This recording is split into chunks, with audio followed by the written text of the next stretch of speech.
You ever think about your temper? Like, what if you could tame it by thinking of it as a wild animal?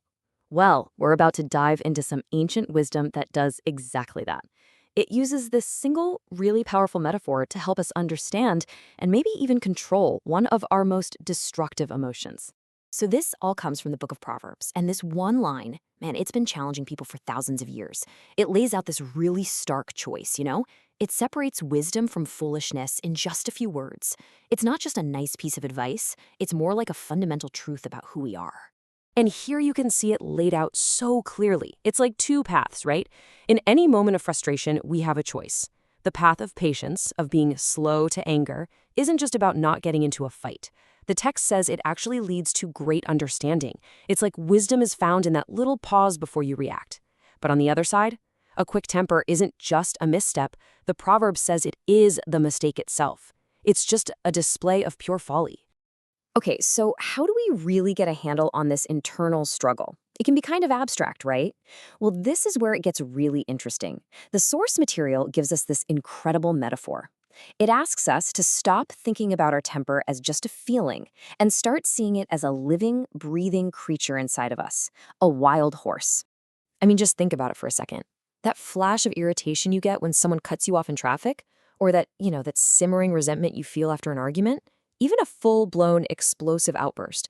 The source says all of those feelings, they're just different versions of the exact same thing. They're all the wild horse. It's such a brilliant way to picture that raw, untamed energy that, let's be honest, we all have inside us. So, that leads to the big question, doesn't it? If we all have this wild horse inside us, what happens when we just let go of the reins? What are the consequences when we let that powerful force just run free? Well, the source has a name for that. It calls it the unbridled stampede. Suddenly, that horse isn't just some feeling locked inside you anymore. Oh no, it's been let loose. It's moving, it's causing damage, and guess what? It's dragging your whole life along for the ride. And this is so important to get. We're not just talking about having one bad day here. The source is warning us that if we let that horse run wild again and again, our entire life starts to look just like that horse, just careening around with no directions, smashing into things, leaving a trail of destruction. And there's actually a predictable pattern to this, a downward spiral. It all starts with arrogance. You know that moment when we decide our angry feelings are the only thing that matters? From there, things slide into chaos and faithlessness. Promises get broken, our actions become totally erratic, and the final stop on this train, utter willfulness. Just doing whatever we want, whenever we want, and not caring who gets hurt in the process. Think about a stampeding horse for a minute. It's not looking where it's going, right? It's just running, blind. And a life that's fueled by all that arrogance and chaos, it's exactly the same. It's just running full speed towards one single inevitable destination. The source has a name for that too. It calls it the fall from the cliff. I mean, it makes sense, doesn't it?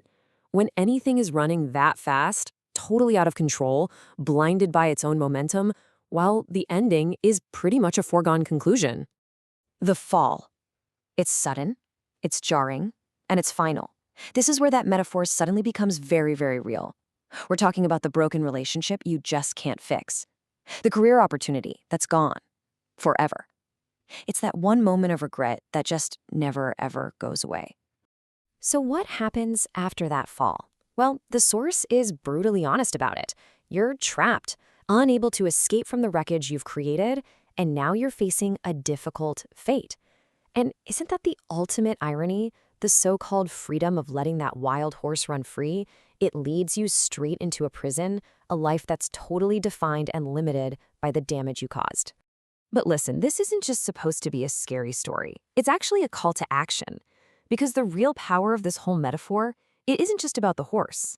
It's that it reminds us that there's also a rider, and that rider is holding the reins. So that brings us right back to the beginning, back to you and your wild horse.